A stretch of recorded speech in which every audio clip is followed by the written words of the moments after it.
بسم اللہ الرحمن الرحیم الحمد للہ رب العالمین والعاقبۃ للمتقین وصلی اللہ وسلم علی نبینا محمد وعلی آلہ وصحبہ اجمعین اما بعد قال اللہ سبحانہ وتعالی فی کلامہ المجید اعوذ باللہ من الشیطان الرجیم بسم اللہ الرحمن الرحیم یا ایہا الذین آمنوا اوفوا بالعقود وحلت لکم بہیمۃ الانعام۔ ہر قسم کی تعریف اللہ عز و جل کے لیے ہے۔ درود و سلام و اللہ کی تمام انبیاء کرام علیہم الصلاۃ والسلام پر، خصوصاً ہمارے اور آپ کے آخری نبی جناب محمد رسول اللہ صلی اللہ علیہ وسلم پر۔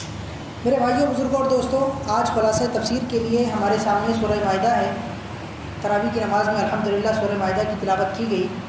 یہ سورت بڑی عظمت والی سورت ہے۔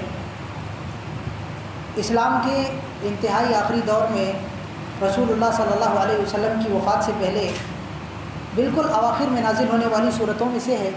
حضرت اسماء بنت یزید رضی اللہ تعالیٰ عنہ بیان کرتی ہیں کہ حجۃ الوداع کے موقع پر جب اللہ کے نبی صلی اللہ علیہ وسلم پر سورہ مائدہ نازل ہونے لگی تو سورہ مائدہ کا وزن اتنا تھا کہ اللہ کے نبی صلی اللہ علیہ وسلم اونٹنی کے اوپر سوار تھے۔ اس صورت کے ثقل کی وجہ سے اللہ کے نبی صلی اللہ علیہ وسلم جس اونٹنی پر سوار تھے وہ اونٹنی دھڑام سے نیچے بیٹھ گئی، اور حضرت اسماء بنت یزید رضی اللہ تعالیٰ عنہ بیان کرتی ہیں کہ ان کے ہاتھ میں اس اونٹنی کی لگام تھی، انہیں لگا ان کا ہاتھ ٹوٹ جائے گا۔ اللہ کے نبی صلی اللہ علیہ وسلم کی جب یہ کیفیت ہوئی تو آپ صلی اللہ علیہ وسلم اونٹنی پر سے نیچے اتر گئے۔ چونکہ یہ آخری میں نازل ہونے والی صورت ہے، اس لیے بار بار اس صورت کے اندر آپ دیکھیں گے کہ اللہ رب العالمین تلطفاً تحبباً مومنین کو یا ایھا الذین آمنوا کے صیغے سے بار بار خطاب کرتا ہے، اور اس صورت کے اندر کوئی بھی آیت منسوخ نہیں ہے۔ اس صورت میں اللہ رب العالمین نے کلیات الشریعہ الاسلامیہ، مقاصد الشریعہ الاسلامیہ، الضروریات الخمس اللہ رب العالمین نے بیان کر دیے، اور یہ ایسی ضروریات خمسہ ہیں جن پر جتنے شرائع دنیا کے اندر اللہ رب العالمین نے بھیجے سارے کے سارے متفق ہیں، کوئی بھی مختلف نہیں ہے۔ جتنے ادیان و مذاہب دنیا کے اندر پائے جاتے ہیں سبھی کے اندر یہ ضروریات خمس کا اعتراف اور اقرار موجود ہے۔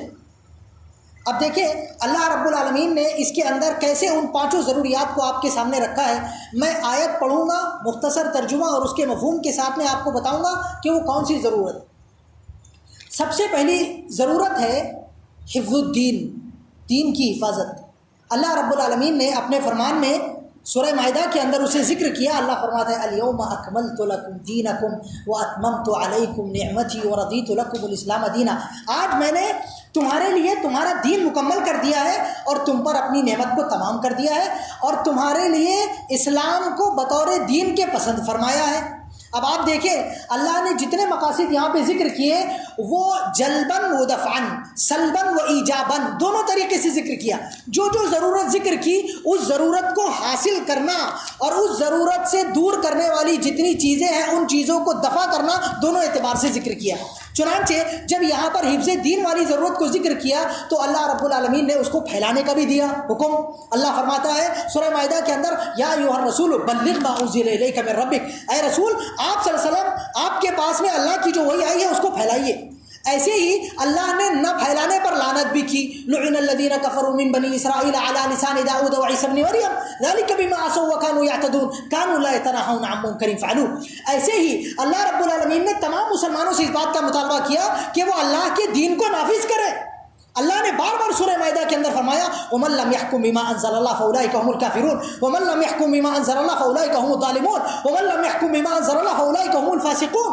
اللہ نے فرمایا وَأَنزَلْنَا إِلَيْكَ الْكِتَابَ بِالْحَقِّ مُصَدِّقًا لِّمَا بَيْنَ يَدَيْهِ مِنَ الْكِتَابِ وَمُهَيْمِنًا عَلَيْهِ فَاحْكُم بَيْنَهُم بِمَا أَنزَلَ اللَّهُ۔ اللہ نے آگے فرمایا أَفَحُكْمَ الْجَاهِلِيَّةِ يَبْغُونَ۔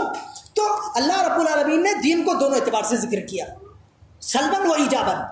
ایسے ہی یہ پہلی ضرورت ہوئی۔ دوسری ضرورت اللہ نے یہاں پر ذکر کی وہ ہے حفظ النسل و حفظ العرض، نسل کی حفاظت اور عزت کی حفاظت۔ اس کو اللہ رب العالمین نے یعنی سلباً کیسے ذکر کیا، زنا سے اللہ رب العالمین نے منع کیا۔ ایجاباً کیسے ذکر کیا، اللہ رب العالمین نے نکاح کا حکم دیا۔ چنانچہ اللہ رب العالمین فرماتا ہے والمحصنات من المؤمنات والمحصنات من الذین اوتوا الکتاب من قبلکم، اے ایمان والو تمہاری جو مومنہ عورتیں ہیں ان کو تمہارے لیے حلال کیا گیا، ایسے ہی اہل کتاب میں سے جو مومنہ محصنہ عورتیں ہیں ان کو تمہارے لیے حلال کیا گیا نکاح کے لیے، تاکہ تمہاری عزت کی حفاظت ہو، تمہاری نسل کی حفاظت ہو۔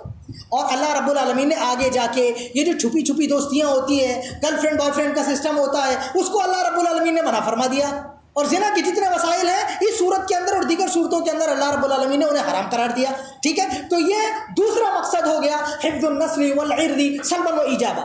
تیسرا مقصد اللہ رب العالمین نے اس صورت کے اندر ذکر کیا وہ ہے حفظ النفس، نفس کی حفاظت. اسی لیے اللہ رب العالمین نے نفس کو قتل کرنے سے منع فرمایا. من اجل ذلك كتبنا على بني اسرائيل انه من قتل نفسا بغیر نفس او فساد في الارض فكانما قتل الناس جميعا. یہاں پر سلباً حفظ نفس اللہ رب العالمین نے ذکر کیا، چنانچہ قتل نفس سے منع کر دیا.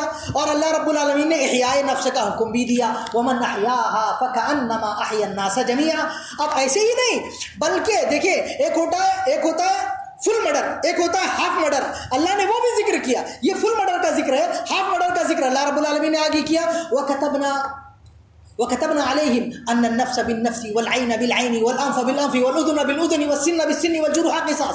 کوئی اگر کسی کا ہاتھ مرڈر کرے گا، آنکھ کاٹے گا، اللہ اس کی آنکھ لے لے گا. کسی کا کان کاٹے گا، اللہ اس کے بدلے میں اس کی آنکھ جائے گی، اس کا کان جائے گا. ہاتھ کاٹے گا، ہاتھ جائے گا. پیر کاٹے گا، پیر جائے گا. تو نفس کی حفاظت ہو. اب جب نفس کی حفاظت یہ سلباً ذکر کی گئی تو ایجاباً بھی اللہ رب العالمین نے ذکر کی.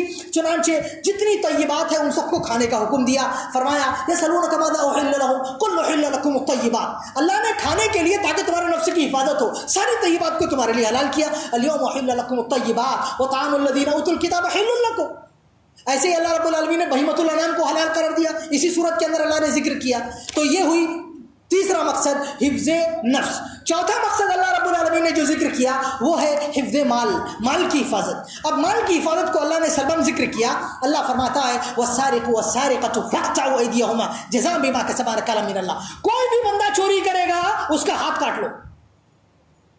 اب جب اللہ رب العالمین نے یہاں پر حفظ مال کو سلباً ذکر کیا تو اللہ رب العالمین نے بہت سارے ایجاباً مال کی حفاظت کے، مال کے تطویر کے، مال کو بڑھانے کے، استثمار کے بہت سارے راستے بھی آپ کے لیے کھولے. اللہ نے فرمایا یا ایھا الذین آمنوا اوفوا بالعقود. اے ایمان والو، جو عقود ہے، بیوع ہے، شرع ہے، عہود ہے، مواثیق ہے، ان کو پورا کرو. بہت سارے بیع و شرع کی جتنی حلال شکلیں ہیں سب اس کے اندر شامل ہو گئی. اللہ نے فرمایا تعاونوا علی البر والتقوی، اور اس کے اندر بالکل بر و تقوی میں جتنی بیوع شرع سب داخل ہو جائے گی. ایسے اللہ رب العالمین نے فرمایا یا ایھا الذین آمنوا لا تحرموا طیبات ما احل اللہ لكم ولا تعتدوا ان اللہ لا يحب المعتدین وكلوا مما رزقكم اللہ حلالا طیبا واتقوا اللہ الذی انتم به مؤمنون. تو اللہ نے اس میں حلال طیب کے جتنے سورس اور جائز وسائل ہیں سب کو حلال قرار دیا. یہ ہوئی چوتھا مقصد. کون سا مقصد؟ حفظ مال کا. اب پانچواں مقصد بتا کے اپنی بات ختم کروں گا، وہ ہے حفظ عقل، انسان کے عقل کی حفاظت. اللہ نے ذکر فرمایا انما الخمر والمیسر والانصاب والازلام رجس من عمل الشیطان فاجتنبوه لعلکم تفلحون. اے ایمان والو، خمر سے بچو، شراب سے بچو. کیوں بچو؟ شراب تمہارا عقل خراب کر دے گا. ایسا راستے میں چلتے ہوئے چکر کھاتے ہوئے گرو گے، نالی میں جا کے سو جاؤ گے، بہن بیٹیوں کے ساتھ میں زنا کر لو گے، گالیاں بکو گے، اپنے رازوں کو اپنی زبان سے افشا کرو گے. یہ نہ کرو. اللہ رب العالمین نے عقل کو ضائع کرنے سے منع کیا. یہ سلباً ہوا. ایجاباً اللہ رب العالمین نے عقل کے استعمال، علم کے حصول، کتاب و سنت کے حصول کا اللہ رب العالمین نے حکم دیا. اللہ فرماتا ہے وَإِذَا قِيلَ لَهُمْ تَعَالَوْا إِلَىٰ مَا أَنزَلَ اللَّهُ وَإِلَى الرَّسُولِ قَالُوا حَسْبُنَا مَا وَجَدْنَا عَلَيْهِ آبَاءَنَا أَوَلَوْ كَانَ آبَاؤُهُمْ لَا يَعْلَمُونَ شَيْئًا وَلَا يَهْتَدُونَ. اللہ رب العالمین نے فرمایا جب ان سے کہا جاتا ہے کہ آؤ کتاب اللہ کی طرف، آؤ سنت رسول اللہ صلی اللہ علیہ وسلم کی طرف، تو وہ کہتے ہیں کہ یہ مطلب یہ کیوں بلایا جا رہا ہے؟ للتعلم وللتعلیم وللتفقه وللتدریس وللدعوت. یعنی بندہ سیکھے، سکھائے، سنے، سنائے، کتاب و سنت کو یاد کرے، یاد کرائے، پھیلائے اس کو. یہ اب کس کے ذریعے ہوگا؟ عقل کے ذریعے ہوگا. تو اللہ رب العالمین نے یہاں پر علم حاصل کرنے کا کہا اور تقلید سے منع کیا. تقلید کیا کرتی ہے؟ عقل کو جامد کر دیتی ہے. اللہ نے فرمایا اولو کان آباؤہم لا یعلمون شیئا ولا یہتدون. تو جو مقلد ہے یا جو جو تقلید جامد کے شکار لوگ ہیں وہ کہتے ہیں کہ ہمارے لیے ہمارے آبا و اجداد کا دیا گیا طریقہ کافی ہے. اللہ نے کہا یہ تقلید وقلید جو تقلید جامد ہے، تقلید غیر جامد کی بات نہیں کر رہا ہوں، تقلید جامد ہے، اس کو چھوڑ دو. یہ تمہارے عقل پر بٹا لگا دے گی، تمہاری معرفت کو ختم کر دے گی، تمہارے سوچنے سمجھنے کی صلاحیت کو سلب کر لے گی. یہ نہ کرو، سیکھو، آگے بڑھو. دنیا تمہارے لیے ایک مرتبہ دی گئی ہے، تجربہ کرو. سیکھو دنیا دیکھو، دیکھو انگریزوں کو میرے بھائی، کوئی بھی چیز تجربہ کرنے میں سیکھنے میں پیچھے نہیں رہتے۔ یہ 5 مقاصد اللہ رب العالمین نے صورت کے اندر ذکر کیے۔ اللہ ہم سب کو ان پر عمل کرنے کی توفیق عطا فرمائے، اللہ ہمارے گناہوں کو معاف فرمائے، آمین۔ وآخر دعوانا ان الحمد للہ رب العالمین وصلی اللہ وسلم محمد وعلی آلہ وصحبہ اجمعین، الحمد للہ رب العالمین۔ السلام علیکم ورحمۃ اللہ وبرکاتہ۔